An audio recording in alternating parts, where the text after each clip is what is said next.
बिस्मिल्लाहिर्रहमानिर्रहीम। अस्सलाम वालेकुम दोस्तों, क्या हाल है? ठीक हैं आप सब?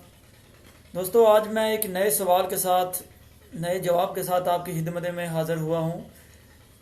एक दोस्त ने मुझसे सवाल किया है कि आप ना क्वालिफ़िकेशन अलाउंस, जो टीचर्स का एमफिल पीएचडी का अलाउंस होता है, जो महकमाना अलाउंस दिया जाता है, वो लगवाने का तरीका, प्रोसेस सारा उन्होंने कहा है कि वो हमारे साथ शेयर कर दें। तो मैं आज उसके मतलब बात करूँगा। तो दोस्तों, क्वालिफिकेशन अलाउंस जो है ना, कोई भी टीचर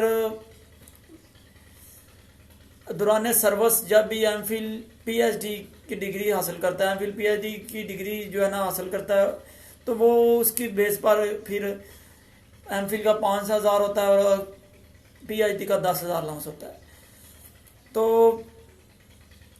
उसको लगवाने का तरीका, सबसे पहले तो जब आप इसको कोर्स को शुरू करते हैं, यानी कि जब आपने इन सर्विस एमफिल या पीएचडी आपने प्रोसेस जो तालीम अपनी शुरू किया, तो उससे पहले बेहतरीन तरीका ये है कि आप महकमाना एनओसी ले लें, अपने डीओ से एनओसी ले लें, ताकि जब आपका अलाउंस लगता है तो वो एनओसी को पूछते हैं। अगर आपने महकमाना इजाज़त के बगैर एमफिल पीएचडी कर लिया तो आपके लिए मुश्किलात का सामना करना पड़ेगा। हो सकता है अलाउंस आपका ना लगे। वैसे तो नोटिफिकेशन यही है कि एमफिल अलाउंस जो है ना, नोट एनओसी के बगैर जिसने किया उसका नहीं लगेगा। तो इसका लगवाने का तरीका मैं बताता हूँ। तजर्बा है मेरा, मैंने भी एमफिल किया है, अलाउंस अपना लगवाया। तो सबसे पहले आपने जो है ना, आपकी डिग्री जो एमफिल या पीएचडी की हुई है, उसको आपने भेजना है अपने जो आपका, अगर आपका एलिमेंट्री कैडर है, प्राइमरी कैडर है आपका स्कूल, तो अपने डिप्टी डीओ के थ्रू आपने उसको वेरिफिकेशन के लिए यूनिवर्सिटी को भेजना, मुतलका यूनिवर्सिटी को जिससे आपने हासिल किया।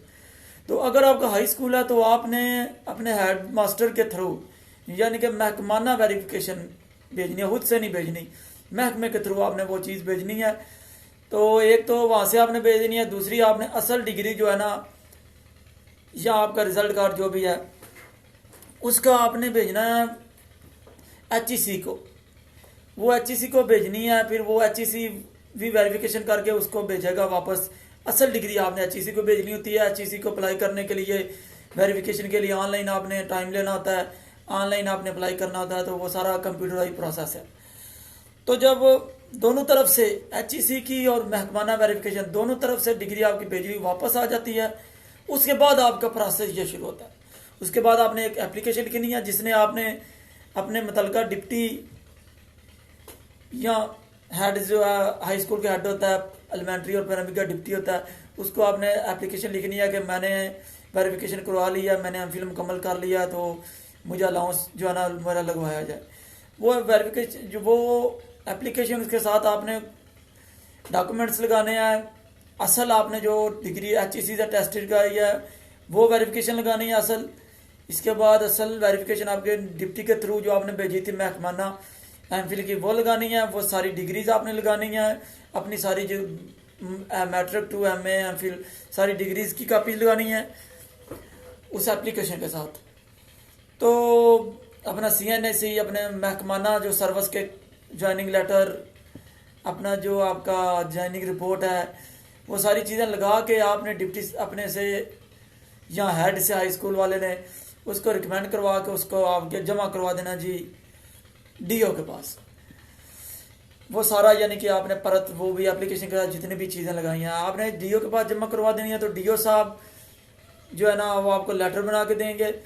ईएसटी और पीएसटी ने डीओ एलिमेंट्री के पास जमा करवानी है, और जो एसएसटी है उसने वो सीओ साहब के पास, क्योंकि सीओ साहब एसएसटी के ऑर्डर करेंगे और डीओ एलिमेंट्री जो है ना वो ईएसटी और पीएसटी के करेंगे।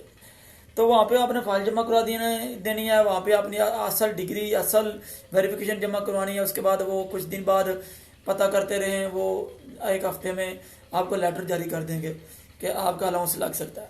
तो लेटर जब आपने लेने जाना है, तब आप अपनी जितनी भी आपने वो फाइल जमा करवाई उसमें आपकी जितनी भी असल चीज़ें हैं वो आपने वहाँ से वापस ले लेनी है। उसके साथ आपने लेटर ले लेना है। फिर वो लेटर जब आपने डीओ दफ्तर से वसूल कर लेना, उसके बाद आपका प्रोसेस शुरू होता है अकाउंट ऑफिस में। तो आपने फिर चेंज फार्म बनवाना है। चेंज फार्म पे आपने लिखना जी मैंने ये क्वालिफिकेशन अलाउंस लगवाना है, एमफिल का 5,000 है, लेटर नंबर फलां के तहत मेरा जो है ना ये इशू हुआ है। वो आपने चेंज फार्म अपने प्राइमरी और एलिमेंट्री ने डिप्टी साहब से, और मिडल हाई स्कूल वाले ने अपने हेड से वो उसको रिकमेंड करवाना है, यानी कि उसको साइन मोर करवाने हैं। साइन मोर करवाने के साथ उस चेंज फॉर्म के साथ आपने जो है ना आपका असल लेटर जो आपने क्वालिफिकेशन अलाउंस के लिए बनवाया डीओ दफ्तर से, तो वो आपने असल लेटर लगवा के उसको जमा करवा देना है आपने जी अकाउंट ऑफिस में। अकाउंट ऑफिस में जमा करवाने के बाद अगले महीने में या एक आध महीने में अगर बजट हुआ तो आपका उसी महीने में एमफिल अलाउंस स्टार्ट हो जाएगा, तो वो आपकी पे में शुरू हो जाएगा। तो ये प्रोसेस है छोटा सा। तो इसके लिए दोस्त जो है ना उनको पता नहीं होता, वो काफ़ी परेशानी का शिकार होते हैं। एक दोस्त ने मुझसे पूछा है तो मैंने ये शेयर कर दिया है अपना तजर्बा। तो ये आप मेरी बातें सुनकर इस तरीके से अमल करके आप ये अलाउंस जो है ना बआसानी लगवा सकते हैं। तो दोस्तों, जिसने मेरा चैनल अदब शनास सब्सक्राइब नहीं किया वो सब्सक्राइब कर सकता है। आपको असासा के मसाइल के अलावा उर्दू अदब की जो इन्फॉर्मेशन है, तालीमी मालूमाती आपको प्रोग्राम यहाँ पे दिखाएंगे, तालीमी आपकी मालूमात में इजाफा करेंगे। तो वो सब देखने के लिए हमारा चैनल जो है ना सब्सक्राइब कर लें। शुक्रिया।